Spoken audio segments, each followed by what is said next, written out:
Another BB gun. Alright, let's get in this one. It's a 1911. Anybody can find this. You can find this on gold. You can find this in gold and stuff like that. This was a sight down here. A laser down here, but I had ripped it off. I don't know why. But yeah, it was a red tip. I broke it off.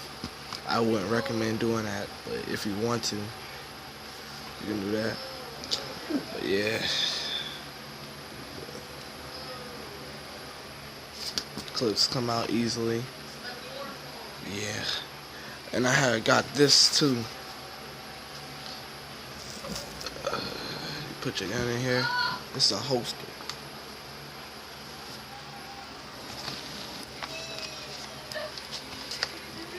Holster.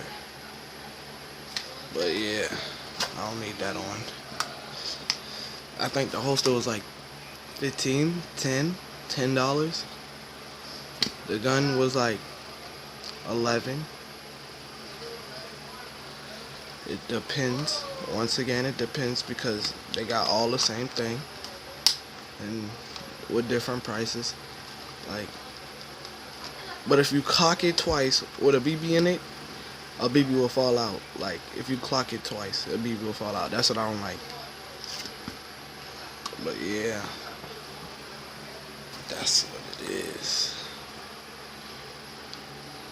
Come back to my channel to see more.